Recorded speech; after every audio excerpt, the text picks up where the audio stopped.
আসসালামু আলাইকুম সবাইকে। প্রিয় শিক্ষার্থী বন্ধুরা, কেমন আছো সবাই? আশা করি সবাই অনেক ভালো আছো।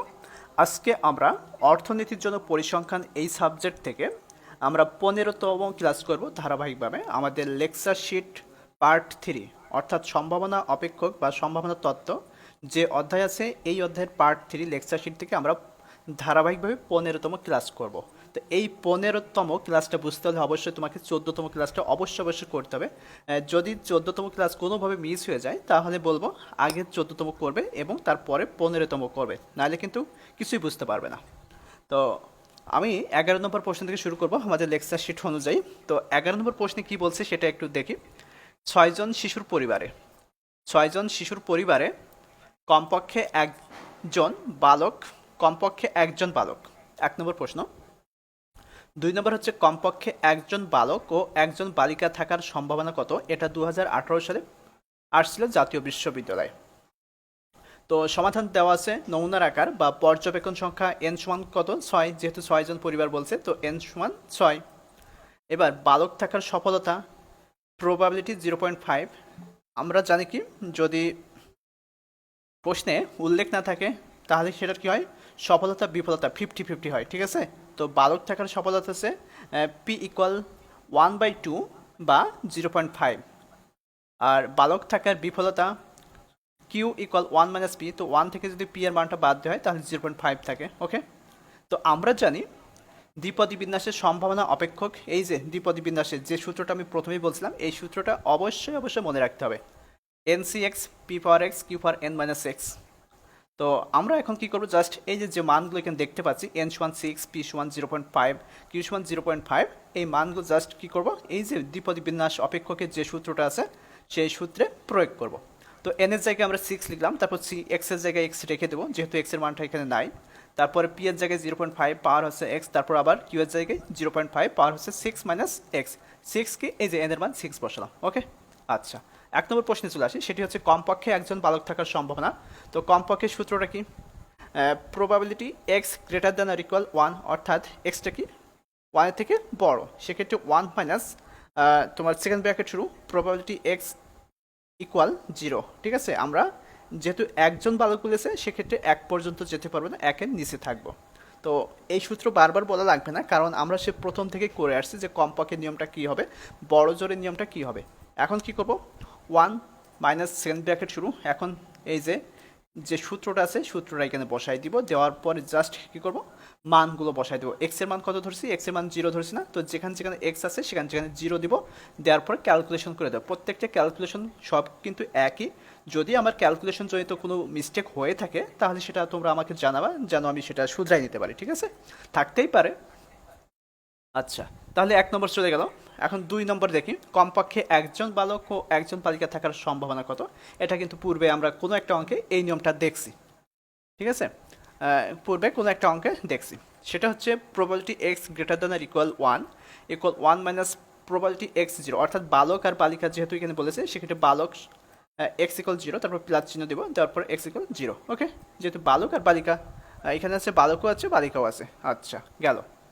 তো আমরা সেক্ষেত্রে 1 মাইনাস এই যে আমাদের যে সম্ভাবনা অপেক্ষকের যে সূত্রটা আছে, দ্বিপদী বিন্যাসের সম্ভাবনা অপেক্ষকের যে সূত্রটা আছে, এই যে সূত্রটা বসালাম, তারপর হচ্ছে সেকেন্ড ব্র্যাকেট শুরু করলাম প্লাস আবার সেকেন্ড ব্র্যাকেট শুরু করলাম করে এই যে সূত্রটা বসানোর পরে জাস্ট মানগুলো বসাই দিব, হয়ে গেল।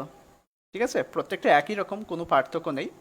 তারপরেরটা দেখো, একটি মুদ্রা 4 বার নিক্ষেপ করা হলে কমপক্ষে 2 বার মাথা পাওয়ার সম্ভাবনা কত? একটি মুদ্রা 4 বার নিক্ষেপ করছে, আর প্রশ্নটা হচ্ছে কমপক্ষে 2 বার মাথা পাওয়ার সম্ভাবনা কত? মাথা পাওয়া বা হচ্ছে তোমার টেল বা হেড, লেস লেস পাওয়া, যাই বলুক না কেন সবগুলো একই বিষয়। তো একটি মুদ্রা 4 বার নিক্ষেপ করা হলো, তো 4 বার নিক্ষেপ করছে, তাহলে n সমান কত হবে? n সমান 4 হবে। আর সেখান থেকে প্রশ্নটা হচ্ছে কি, কমপক্ষে 2 বার মাথা পাওয়ার সম্ভাবনা কত, এটা হচ্ছে আমাদের প্রশ্ন। ওকে, 2002 সালে প্রশ্নটা আসছিল জাতীয় বিশ্ববিদ্যালয়ে। তো সমাধান দেওয়া আছে নমুনার আকার বা পর্যবেক্ষণ সংখ্যা n=4, মাথা পাওয়ার সফলতা পি ইকুয়াল 0.5। যখন কোনো মান দেওয়া থাকবে না তখন কিন্তু আমাদেরকে নির্দিষ্ট করে মানটা ধরে নিতে হবে, এবং নির্দিষ্ট মান হচ্ছে সফলতাও 50 আর বিফলতাও 50। সেক্ষেত্রে 1কে যদি আমরা হচ্ছে 2 ভাগ করি তো 1/2 হয়, এবার 1/2কে যদি ভাগ করি তো 0.5 আসে, ঠিক আছে? এটা কিন্তু মনে রাখবা। মাথা পাওয়ার বিফলতা কিউ ইকুয়াল 1 - পি, তো 1 থেকে পি এর মানটা বাদ দেবো 0.5 থাকে। ওকে, তো আমরা জানি দ্বিপদী বিন্যাসের সম্ভাবনা অপেক্ষক প্রত্যেকটা প্রশ্নে এই সূত্রটা আমাদেরকে ব্যবহার করতেই হবে। তাহলে বুঝতেই পারছো এই সূত্রটা কতটা গুরুত্বপূর্ণ। তো আমরা বসাই দিলাম মানগুলো, এন এর জায়গায় 4, তারপর সি এক্স, তারপরে পি এর জায়গায় 0.5, কিউ এর জায়গায় 0.5, পাওয়ার এন এর জায়গায় 4 বসালাম -x। তো কমপক্ষে দুইবার মাথা পাওয়ার সম্ভাবনা, তো probability x greater than equal to 1 minus এই যে 1 0, তারপর হচ্ছে 1, যেহেতু দুইবার তো 2 পর্যন্ত আমরা যেতে পারবো না, যখনই কমপক্ষে বলবে তখন হচ্ছে 2 এর নিচেই থাকতে হবে। থাকার পরে এই যে সূত্রটা প্রয়োগ করলাম, করার পরে জাস্ট মানগুলো বসাই দিব, তাছাড়া কিছু না, মান বসাই দিয়ে সুন্দর করে আমরা ক্যালকুলেশন করে দেবো। তবে একটু খেয়াল করবা যে ক্যালকুলেশন যেন কোনোভাবেই ভুল না হয়, ঠিক আছে, কারণ এই অঙ্কগুলো ক্যালকুলেশন করতে করতে অনেক সময় ভুল হয়ে যায়। আচ্ছা, তাহলে 12 নম্বর গেল, এখন 13 নম্বরটা দেখি। তো একজন শিকারী প্রতি 4টি গুলিতে 3টি পাখি শিকার করে। এই প্রশ্নটা একটু ব্যতিক্রম, অন্যান্য প্রশ্ন থেকে একটি ব্যতিক্রম, সেক্ষেত্রে একটু ভাষাগত দিকটা দেখতে হবে। একজন শিকারী প্রতি 4টি গুলিতে 3টি পাখি, প্রতি 4টি গুলিতে 3টি পাখি শিকার করে, ঠিক আছে। সে 6টি গুলি করলে, সে মোট কয়টা গুলি করে? 6টি গুলি। সে 6টি গুলি করলে, সে 6টি গুলি করলে, প্রশ্নটা একটু ভালো করে বোঝার চেষ্টা করো। সে 6টি গুলি করলে, 1 নম্বর, বড় জোর 2টি পাখি শিকার করার সম্ভাবনা কত? 2 হচ্ছে কমপক্ষে 2টি পাখি শিকার করার সম্ভাবনা কত? তবে প্রশ্ন খুব ইজি, কিন্তু প্রথমে যে উদ্দীপকটা দেওয়া আছে সেটা একটু কঠিন লাগছে, তো সেটা খুবই সহজ লাগবে এখন। তো একজন শিকারী প্রতি 4টি গুলিতে 3টি পাখি শিকার করে, 3টি পাখি শিকার করে, প্রতি 4টি গুলিতে 3টি পাখি শিকার করে। সে 6টি গুলি করলে, ঠিক আছে, মোট গুলি করেছে কয়টা? 6টা। তো আমরা দেখি সমাধান দেওয়া আছে, নমুনার আকার বা পর্যবেক্ষণ সংখ্যা n সমান 6টা, যেহেতু সে 6টা গুলি করেছে 6। এবার পাখি শিকার করার সফলতা, পাখি শিকার করার সফলতা পি ইকুয়াল, এখানে কত? প্রতি 4টি গুলিতে 3টি পাখি শিকার করে, তো 3 এর 4, তো 3/4 সমান কত আসবে? 0.75 আসবে, 0.75। ওকে, এবার পাখি শিকার করার বিফলতা কিউ ইকুয়াল 1 - পি, তো 1 থেকে পি এর মানটা বাদ দিব, তারপর 0.25 পেলাম, ঠিক আছে। তো এই যে ভাষাগত একটু চেঞ্জ হয়েছে এই প্রশ্নে, এই বিষয়টা একটু লক্ষ্য করতে হবে, ঠিক আছে। সবগুলো যে একই নিয়মে থাকবে এমনটা না, কিছু কিছু প্রশ্ন আছে ব্যতিক্রম টাইপের আছে, তো এইগুলো হচ্ছে আমাদের একটু মনে রাখতে হবে যে যদি এইভাবে এসে থাকে তাহলে আমরা এইভাবে এটা সমাধান করব। আমি প্রথমেই বলছিলাম যে অর্থনীতির জন্য পরিসংখ্যান সাবজেক্টটা এতটা ইজি না, ইজি করে নিতে হবে বারবার একটু প্র্যাকটিসের মাধ্যমে, ঠিক আছে। তো আমরা জানি দ্বিপদী বিন্যাসের সম্ভাবনা অপেক্ষক, এই যে সূত্রটা NC(x(p) পাওয়ার x কিউ পাওয়ার n - x। এখন জাস্ট কি করব, এই যে n এর মান বসাবো, p এর মান বসাবো, q এর মান বসাই দিব, দিলাম। দেওয়ার পরে 1 নম্বর প্রশ্ন কি, বড় জোর 2টি পাখি শিকার করার সম্ভাবনা কত? তো বড় জোরের সূত্রটা আমরা এখানে প্রয়োগ করব। বড় জোর 2টি পাখি শিকার করার সম্ভাবনা,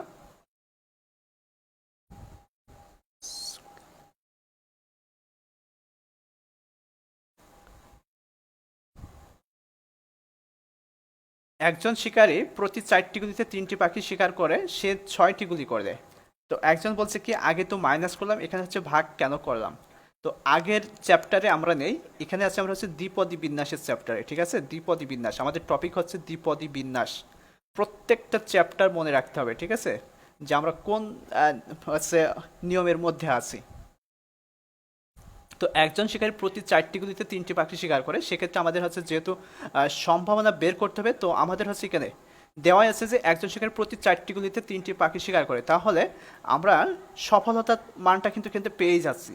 প্রতি 4টি গুলিতে 3টা, প্রতি 4টি গুলিতে 3টা, সেক্ষেত্রে আমরা সফলতার মানটা আমরা এটা কি করব, 3 এর 4, তো ভাগ করে নেব 0.10 হচ্ছে 0.75। আর পাখি শিকার করার বিফলতা সূত্র কি, কিউ থেকে আমরা কিউ এর মানটা বের করব 1 - পি, তো 1 লিখলাম, আর পি এর মান কত? 0.75 না, এই যে 0.75 লিখলাম, তো 0.25, 0.25। তো আমাদের এখানে মানগুলো দেওয়াই আছে, ঠিক আছে, সবসময় সফলতার মানটা দেওয়াই থাকে।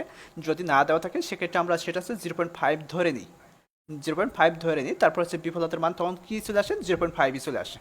ওকে, আচ্ছা, তারপর বড় জোর 2টি পাখি শিকার করার সম্ভাবনা, এই যে বড় জোর সূত্র x = 0, x = 1, x = 2, অর্থাৎ বড় জোরের নিয়মটা যখন বলবে তখন যতটুকু বলবে সেই পর্যন্তই কিন্তু আমরা আসবো, শূন্য থেকে শুরু করব। এখন জাস্ট কি করব, এই যে সূত্রটা বসাই দেবো, দ্বিপদী বিন্যাস অপেক্ষকের যে সূত্র আছে এই সূত্র বসাই দেবো। x এর জায়গায় যখন আমরা 0 নিয়েছি তখন x এর জায়গায় 0 বসাবো, এ দেখো। আবার এক্সের জায়গায় যখন আমরা 1 নিয়েছি এক্সের জায়গায় 1 বসাবো, তারপর এক্সের জায়গায় যখন আমরা 2 নিয়েছি এক্সের জায়গায় আমরা 2 বসা দেবো, তারপর ক্যালকুলেশন করে দেবো। মোটামুটি সবগুলো প্রশ্ন একই রকম, এটা তোমরা পারবা, ক্যালকুলেশন তো পারবা, প্রথমেই তো শিখাই দিছি। এবার কমপক্ষে 2টি পাখি শিকার করার সম্ভাবনা 2 নম্বর প্রশ্ন ছিল। তো কমপক্ষে নিয়ম কি, x greater than or equal to, তো সেক্ষেত্রে এক্স এর মানটা কি বড়, 2টা হচ্ছে এখন ছোট হয়ে গেছে। ওকে, তো 1 মাইনাস প্রবাবিলিটি এক্স ইকুয়াল 0, তারপরে 1। তো এখন জাস্ট কী করবো, এই যে দ্বিপদী বিন্যাস অপেক্ষকের যে সূত্রটা আছে সূত্রটা এখানে প্রয়োগ করবো, করলাম, করার পরে জাস্ট এখন মানটা বসাই ক্যালকুলেশন করে দেবো, হয়ে গেল। এই যে 11, 12, 13 এই 3টা প্রশ্ন বুঝতে কি কারো অসুবিধা হয়েছে একটু লিখে জানাও।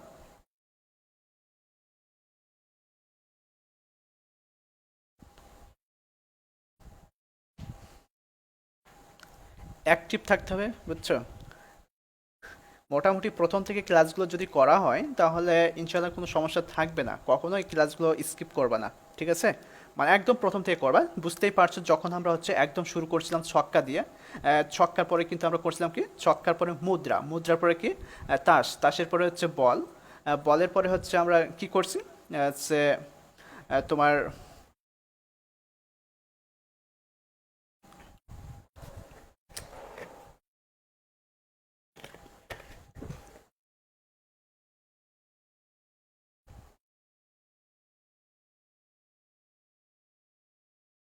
আরে বাবা এখনো তো পৈশ বিন্যাসে আমরা যাইনি, যখন পৈশ বিন্যাসে যাব তখন গিয়ে বলবো, এখন দ্বিপদী বিন্যাস করছো, দ্বিপদী বিন্যাসটাই দেখো, পৈশ বিন্যাসটা এখনো দেরি আছে।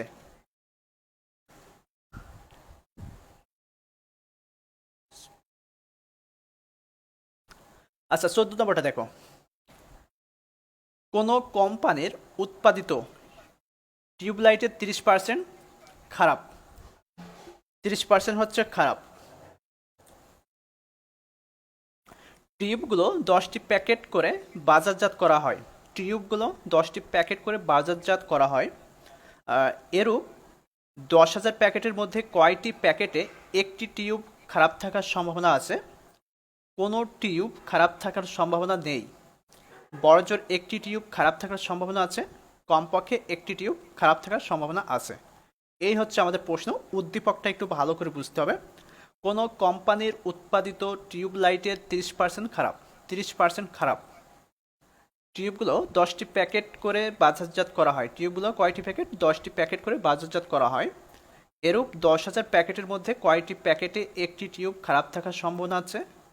কোনো টিউব খারাপ থাকার সম্ভাবনা নেই, বড়জোর একটি টিউব খারাপ থাকার সম্ভাবনা আছে, কমপক্ষে একটি টিউব খারাপ থাকার সম্ভাবনা আছে।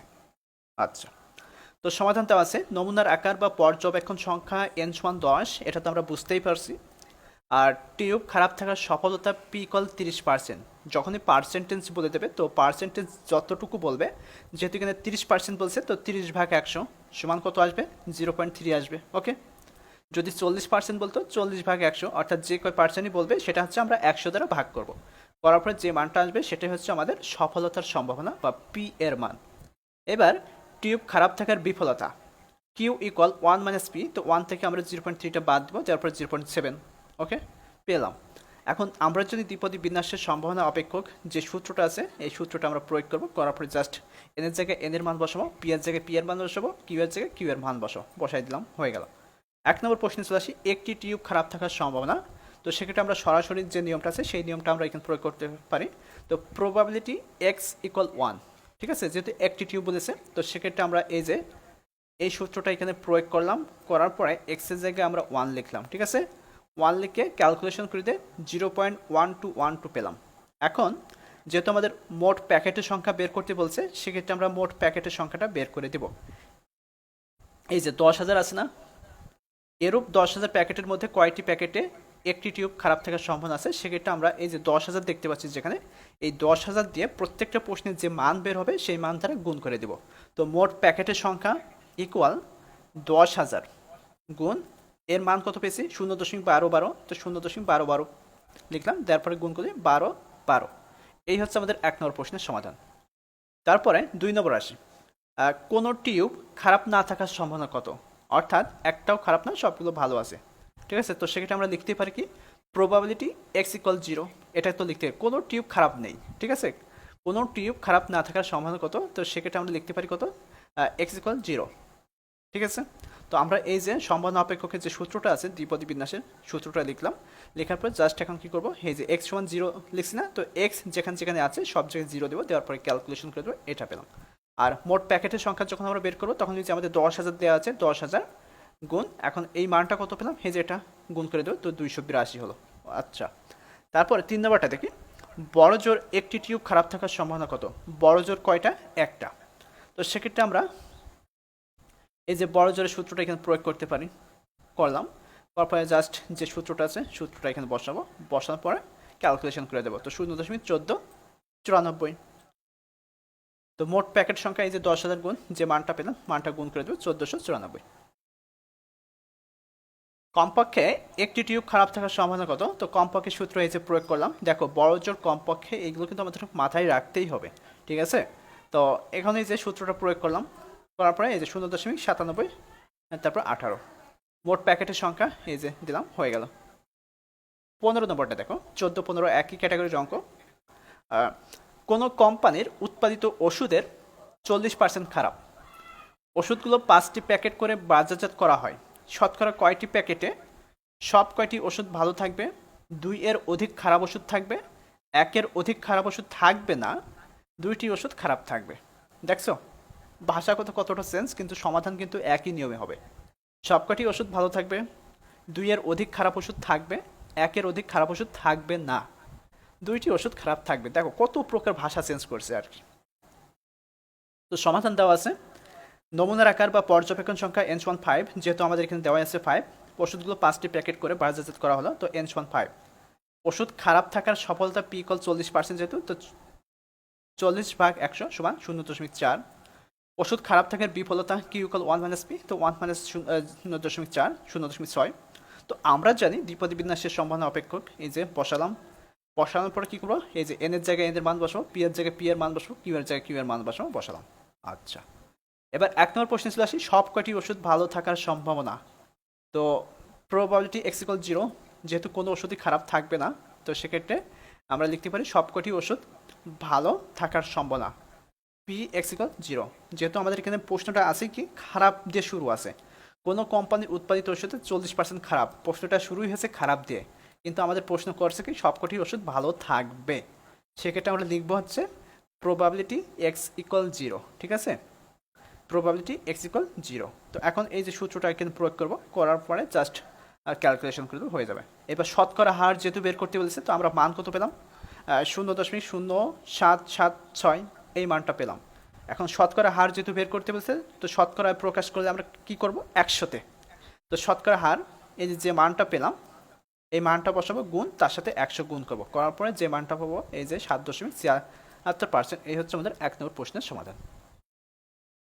2 নম্বরটা দেখো, 2 এর অধিক খারাপ ওষুধ থাকার সম্ভাবনা, 2 এর অধিক, 2 এর অধিক, ঠিক আছে। তাহলে এক্স এর মান কি হয়ে গেল, বড় হয়ে গেল, 2 এর অধিক। তাহলে আমরা এটা কি করব, কমপক্ষে নিয়মে করব। দেখো মানে একটু একটু কতটা চেঞ্জ হচ্ছে, 2 এর অধিক, 2 এর অধিক বলতে কি, এখানে যেহেতু হচ্ছে ভাষাটা আগে ধরো, 2 এর অধিক খারাপ ওষুধ থাকার সম্ভাবনা, 2 এর অধিক খারাপ ওষুধ থাকার সম্ভাবনা। আর প্রশ্নটা শুরু হয়েছিল কি খারাপ দিয়ে, কোনো কোম্পানির উৎপাদিত ওষুধ খারাপ, আর 2 এর অধিক ওষুধ খারাপ থাকবে, 2 এর অধিক খারাপ ওষুধ থাকবে। আর আগের প্রশ্নটা কী ছিল, আগের প্রশ্নটা একটু দেখি তাহলে বুঝতে পারবা। আগের প্রশ্নটা কী ছিল, যে কোনো কোম্পানির উৎপাদিত টিউবলাইটে 30% খারাপ, এটা কিন্তু খারাপ দিয়ে শুরু হয়েছিল। টিউবগুলো 10টি প্যাকেটে করে বাজারজাত করা হয়, এর 1000 প্যাকেটের মধ্যে কয়টি প্যাকেটে একটি টিউব খারাপ থাকার সম্ভাবনা আছে। এখানে আবার প্রশ্নটা করা হয়েছে খারাপ দিয়ে আছে, আবার প্রশ্নটা করা হয়েছে খারাপ, কিন্তু ওখানে শুরু আছে খারাপ, কিন্তু করা হয়েছে ভালো, তারপর খারাপ, দুইটা দিয়ে করা হয়েছে, ঠিক আছে।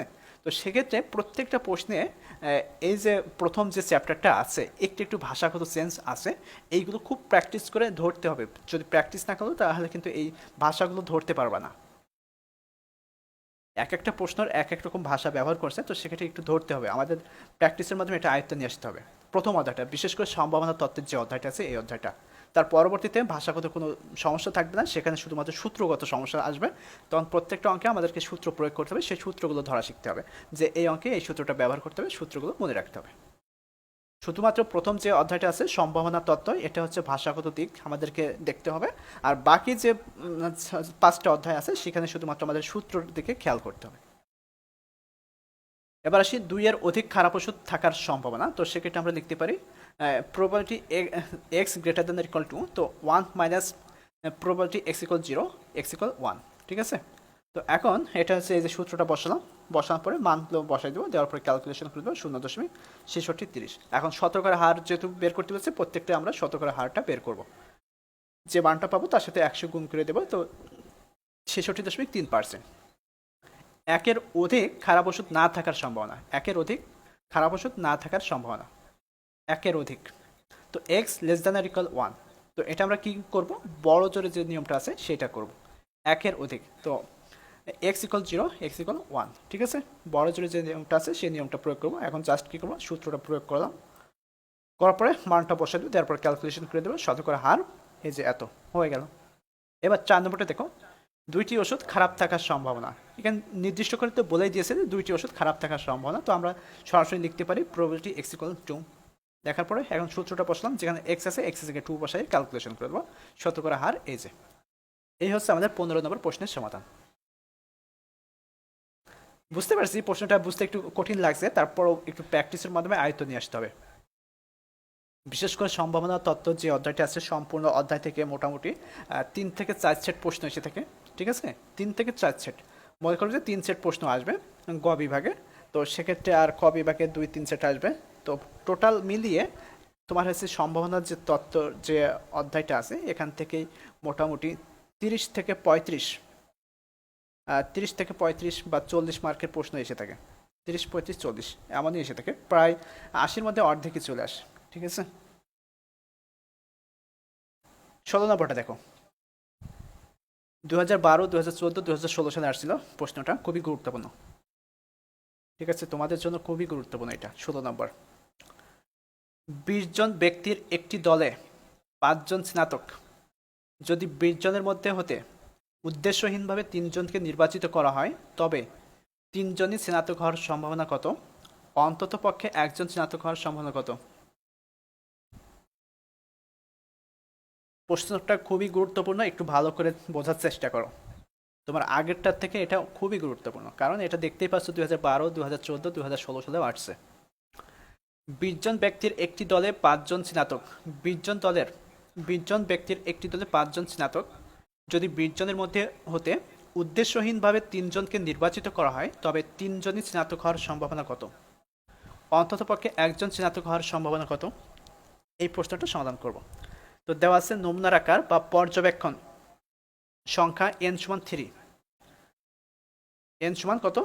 3। উদ্দেশ্যহীনভাবে 3 জনকে নির্বাচিত করা হয়েছে, তাহলে আমরা এখন n সমান 3 নিব। ঠিক আছে, 20 জন ব্যক্তির একটি দলে 5 জন স্নাতক, যদি 20 জনের মধ্যে উদ্দেশ্যহীনভাবে 3 জনকে নির্বাচিত করা হয়, এখন n যদি বলতে 5 জনকে নির্বাচিত করা হয়, তাহলে আমরা n সমান 5 নেব। যদি বলতে 2 জনকে, তাহলে আমরা n সমান 2 নেব।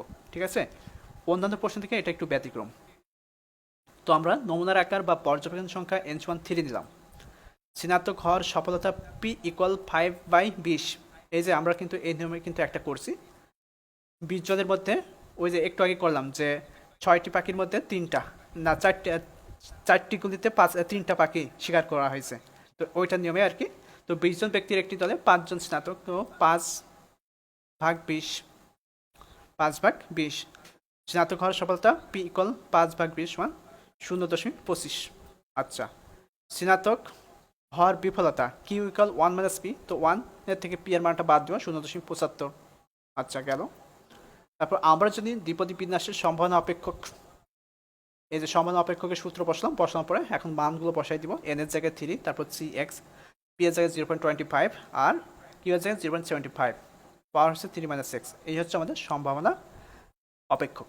3 জনই স্নাতক হওয়ার সম্ভাবনা নির্দিষ্ট করে কিন্তু 1 নম্বর প্রশ্নে বলে দিয়েছে কি 3 জনই স্নাতক হওয়ার সম্ভাবনা।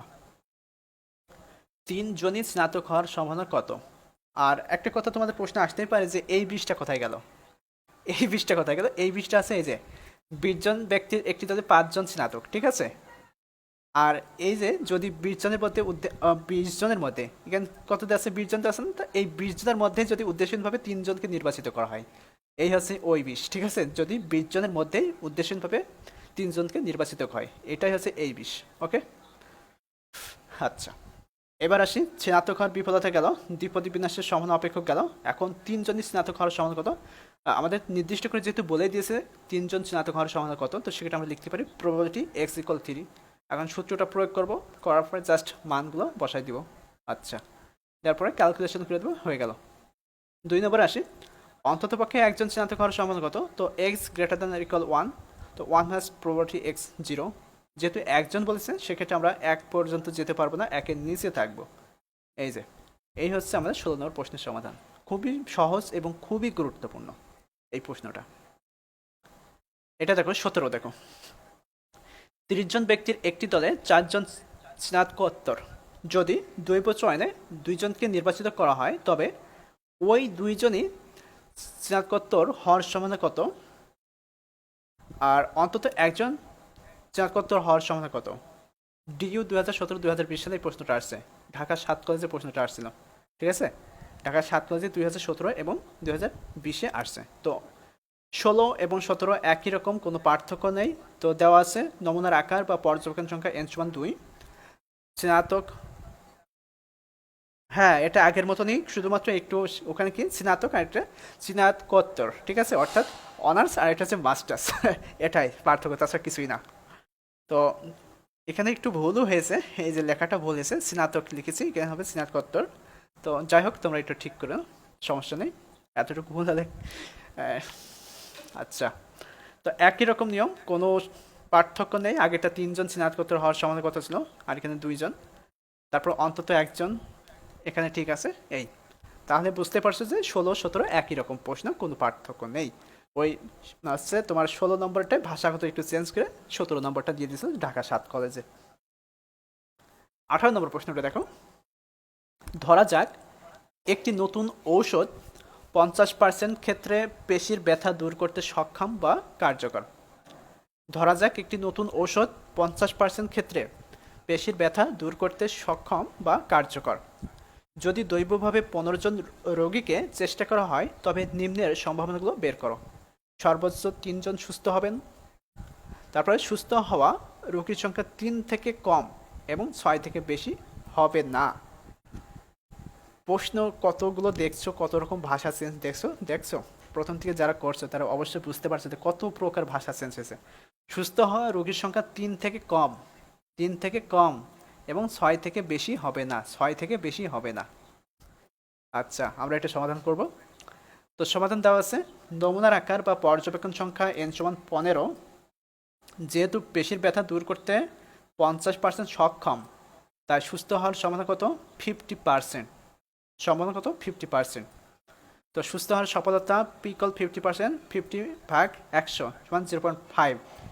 সুস্থ হওয়ার বিফলতা q=1 - p, তো 1 - 0.5, 0.5 বসলাম। আচ্ছা, তো আমরা জানি দ্বিপদী বিন্যাসের সম্ভাবনা অপেক্ষক px, এই যে এটা জানি। তো এখন জাস্ট কি করবো, মানগুলো বসাই দিলাম। তারপর 1 নম্বর প্রশ্নে চলে আসি, সর্বোচ্চ 3 জন সুস্থ হওয়ার সম্ভাবনা কত, সর্বোচ্চ। তো সর্বোচ্চ নিয়ম কি, x<3, তো x0, x1, x2, x3, যখনই সর্বোচ্চ যে কয় পর্যন্ত বলবে সেই কয় পর্যন্ত তোমাকে যেতে হবে। আচ্ছা, তো একই নিয়মে আমরা সূত্রটা প্রয়োগ করব। এটা ফন্ট বড় করছি এই কারণে এখানে ভেঙে গেছে, তো তোমাদের পিডিএফ লেখছে সেটা ঠিকই আছে। আচ্ছা, তারপর জাস্ট কি করবো, ক্যালকুলেশন করে দেবো, হয়ে গেল।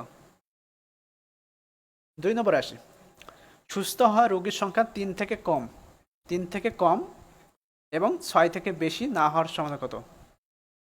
3 থেকে কম, 6 থেকে বেশি না হওয়ার সম্ভাবনা কত, সেক্ষেত্রে আমরা এইভাবে সমাধান করব। প্রবাবিলিটি 3 < x < 6, 3 থেকে কম এবং 6 থেকে বেশি না হওয়ার সম্ভাবনা কত। তো 6 থেকে বেশি হবে না, আবার 3 থেকে কম হবে না। তো আমরা লিখতে পারি কি, probability x=3 plus x=4 plus x=5 plus x=6, এইভাবে লিখবো। অর্থাৎ 3 থেকে 6 পর্যন্ত যাব, এর মধ্যেই থাকবো, 3 থেকে 6-এর মধ্যেই থাকবো। বুঝতে পারছো, এমন ধরনের অঙ্ক কিন্তু একটা সমাধান করিনি, এটাই করছি আর কি। তো প্রশ্নটা একটু ভালো করে বুঝতে হবে যে সুস্থ হওয়া রোগীর সংখ্যা 3 থেকে কম এবং 6 থেকে বেশি না হওয়ার সম্ভাবনা কত, 6 থেকে বেশি হবে না, 3 থেকে কমও হবে না, আবার 6 থেকে বেশিও হবে না। সহজভাবে বুঝে নাও, 3 থেকে কম যেতে বলছে, অর্থাৎ 3 থেকে কমও হবে না, আবার 6 থেকে বেশিও হবে না, যেহেতু এখানে বলেছে 6 থেকে বেশি না হওয়ার সম্ভাবনা। আচ্ছা, তো 3 < x < 6। তো 3 থেকে 6-এর মধ্যে আমরা রাখবো। তো 3, 4, 5, 6। এখন যে সূত্রটা আছে সূত্রটা বসাই দিলাম। দেওয়ার পরে জাস্ট ক্যালকুলেশন করে দেবো, হয়ে গেল। এই যে 0.2998, 18 নম্বর গেল। 19 নম্বরটা দেখো, 7টি ঝোঁকশূন্য মুদ্রা যথেচ্ছভাবে একসাথে নিক্ষিপ্ত হলো বা হলে 3টি হেড পড়ার, কমপক্ষে 3টি হেড পড়ার, 3টির অধিক হেড না পড়ার সমাধান নির্ণয় করো।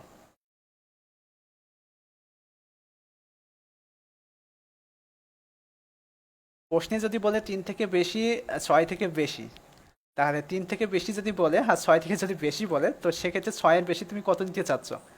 6-এর বেশি 7 পর্যন্ত, ঠিক আছে? তো এই কথা কোনো বইতে আসে না। তোমার প্রশ্নটা কেমন হচ্ছে যে একটা গাছ, নদীর ধারে একটা গাছ, তো গাছের পাতা যদি মাটিতে পড়ে তাহলে সেটা কি হয়ে যায়? বাঘ হয়ে যায়। আর যদি হচ্ছে ইসে পড়ে, সাগরে যদি পড়ে বা নদীতে যদি পড়ে, সেটা কুমির হয়ে যায়। তাই সেখানে প্রশ্নটা ছিল কি, যদি অর্ধেক ডেঙায় আর অর্ধেক যদি পানিতে পড়ে তাহলে কি হবে? তো এত কঠিন প্রশ্ন করবে না যে তোমার হচ্ছে 3 থেকে বেশি আবার 6 থেকেও বেশি। তো 3 থেকে বেশি হয়, 3 থেকে বেশি কি, 3 থেকে বেশি অবশ্যই 3-এর উপরে কত? 4। আর 6 থেকে বেশি কি, 6-এর বেশি মানে কি 7, 8, 9, 10 ডট ডট ডট এন সংখ্যক। তো তুমি ওইটা কি ঠিক করতে পারবা না।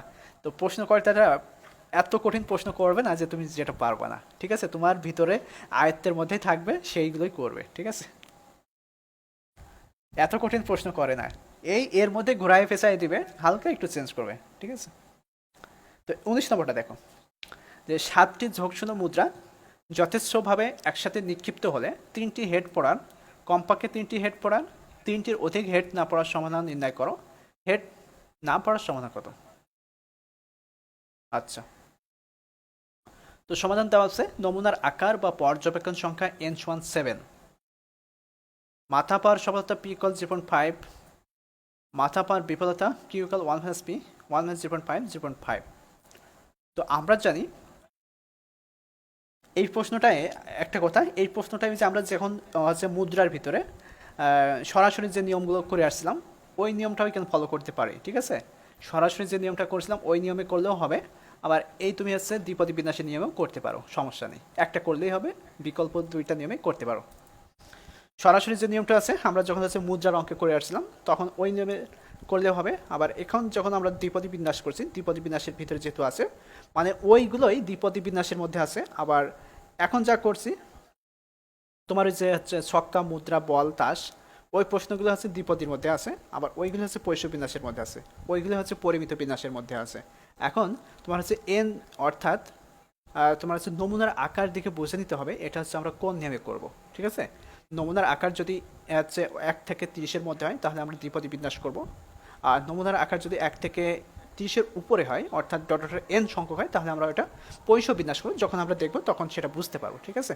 তো আকার বা পর্যবেক্ষণ সংখ্যা থেকে তোমাকে বুঝতে হবে এটা আমরা কোন নিয়মে করবো। তবে এই অঙ্কটা আমরা এই যে হচ্ছে সরাসরি যে নিয়মটা করছিলাম প্রথমে, যে মুদ্রার অঙ্ক, সেই নিয়মে করতে পারি, সমস্যা নেই, ঠিক আছে? তো আমরা এখানে যেহেতু হচ্ছে করছি, আগে তো ওই নিয়মে করছি, এখানে হচ্ছে দ্বিপদী বিন্যাসের নিয়মে সমাধানটা করি। তো মাথা পাওয়ার বিফলতা q=1 - p, তো এই যে বসালাম। তো আমরা জানি দ্বিপদী বিন্যাসের সম্ভাবনা, এই যে এখানে বসানোর পরে জাস্ট কি করব, এন এর জায়গায় 7 আর পি এর জায়গায় 0.5, আবার কিউ এর জায়গায় 0.5 লিখে দেবো। 3টি হেড পড়ার সম্ভাবনা কত? তো প্রবাবিলিটি x=3, তো আমরা এখানে 3 বসাই দিব, যেখানে x আছে বসায় ক্যালকুলেশন করে দিব। কমপক্ষে 3টি হেড পড়ার সম্ভাবনা কত? তো কমপক্ষে যেহেতু বলেছে, তো কমপক্ষে সূত্রটা আমরা এখানে ব্যবহার করলাম। তারপরে জাস্ট এই যে সূত্রটা ব্যবহার করব, করে মানটা বসাই দেবো, একই নিয়ম সবগুলো। তারপর 3টির অধিক হেড না পড়ার সম্ভাবনা কত? 3টির অধিক, অর্থাৎ 3-এর অধিক পড়বে না, তখন কি করতে হবে? এটা তোমার বড় জোরের নিয়মে করতে হবে। 3টির অধিক হেড না পড়ার সম্ভাবনা কত? তো আমরা বড় জোরের নিয়মে এটা করব। তো x=0, x=1, তারপর হচ্ছে x=2, x=3। 3টির অধিক হেড না পড়ার সম্ভাবনা কত? বড় জোরের নিয়মে করতে হবে, ঠিক আছে? তো সূত্রটা বসানোর পরে জাস্ট কি করবো, শুধু মানগুলো বসাই দেবো, হয়ে যাবে। তারপরে হেড না পড়ার সম্ভাবনা কত? অর্থাৎ একটা হেডও পড়বে না, তার মানে আমরা লিখতে পারি প্রবাবিলিটি x=0। তো আমরা এই যেখানে বসাই দিলাম, হয়ে গেল, ঠিক আছে? তো এই ছিল হচ্ছে আমাদের দ্বিপদী বিন্যাসের 19টা অঙ্ক, ঠিক আছে? তো এই অঙ্কগুলো যদি ধারাবাহিকভাবে প্রথম থেকে করা হয় খুবই সহজ, আর যদি স্কিপ করে এখান থেকে একটা করো ওখান থেকে একটা করো তাহলে কিন্তু খুবই কঠিন লাগবে। তো মোটামুটি এই ছিল হচ্ছে আমাদের অঙ্কগুলো। তো প্রমাণগুলো কি দেখাবো আজকেই? 5টা প্রমাণ আছে কিন্তু দ্বিপদী বিন্যাস থেকে। হ্যাঁ, 10টা অঙ্ক কিন্তু দেখিয়ে ফেলছি অলরেডি। হয়তো বা পারবা না, প্রমাণগুলো একটু জটিল আছে, একটু ঠান্ডা মাথায় এগুলোও চিন্তা ভাবনা করতে হবে, কারণ সবসময় হচ্ছে প্রমাণগুলো একটু জটিল বিষয়। তাহলে আজকে থাক, আগামী ক্লাসে প্রমাণ শুরু করব। 5টা প্রমাণ যেহেতু আছে, 5টা কিন্তু বড় বড় প্রমাণ। তবে যদি সিস্টেম মতন বুঝতে পারো তাহলে কিন্তু সবগুলো লেখার সিস্টেম একই, ঠিক আছে? তো আজকে এই পর্যন্তই থাকবে। যদি কারো অসুবিধা থেকে থাকে ক্লাসের মধ্যে, তো এখন জানাতে পারো কোনো অসুবিধা আছে কিনা।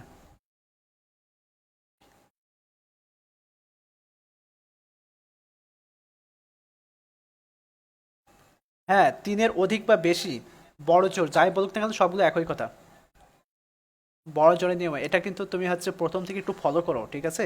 প্রথম থেকে কিন্তু এই ভাষাগুলো আমি লিখে আসছিলাম, যখন আমরা হচ্ছে ছক্কা মুদ্রা তাস বল করছিলাম। বড় জোর, তারপর হচ্ছে বেশির পক্ষে, এগুলো সবগুলো একই কথা। একটু ভাষাগত দিকটা ধরতে হবে। এর প্রথম অধ্যায়, বিশেষ করে সম্ভাবনা তত্ত্বের যে অধ্যায়টা আছে, এই অধ্যায়টা খুব ভালো করে একটু বোঝার চেষ্টা করতে হবে, কারণ পরীক্ষায় এই অধ্যায় থেকে মনে করবে যে 35 থেকে 40 মার্কের হচ্ছে প্রশ্ন করে থাকে। মোটামুটি 3 সেট প্রশ্ন আসছেই। তো সেক্ষেত্রে 3 সেট যদি ক বিভাগে আসে, তারপরে খ বিভাগে তো 3 সেটই আসবে, 2 সেট ধরলাম না সেখানে। তো সেক্ষেত্রে 40 মার্ক, 35 মার্ক এখান থেকে আসে। তবে এই অধ্যায়টা একটু কঠিন লাগে, অনেকে ভাষাগত দিকটা ধরতে পারে না, ঠিক আছে, এ কারণে কঠিন লাগে। আর বাকি যে অধ্যায়গুলো আছে সেখানে জাস্ট অঙ্ক ঠিকই থাকে, সূত্রের প্রয়োগ।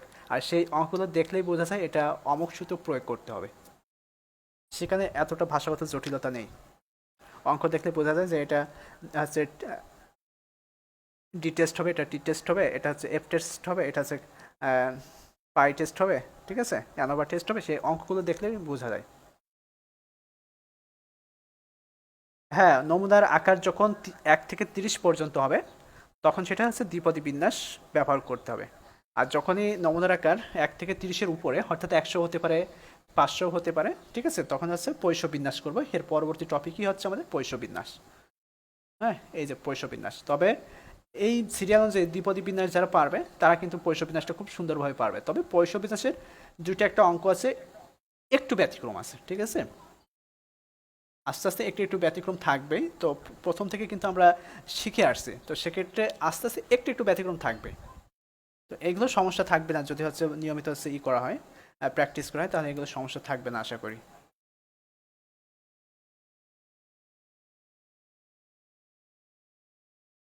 আচ্ছা, ঠিক আছে, সবাই ভালো থেকো। আর যারা লাইভ ক্লাস করতে পারেন তাদের জন্য অবশ্যই হচ্ছে আমি গ্রুপে ভিডিওটা আপলোড দিয়ে দেবো। আর একজন বলছে যে গ্রুপে হচ্ছে করতে পারে না, রেকর্ড ক্লাসগুলো করতে পারে না। তো কি সমস্যা তার, আমি তো কিছুই বুঝতে পারছি না। সে কি যুক্তই হয়নি নাকি হচ্ছে কোনো সমস্যা আছে?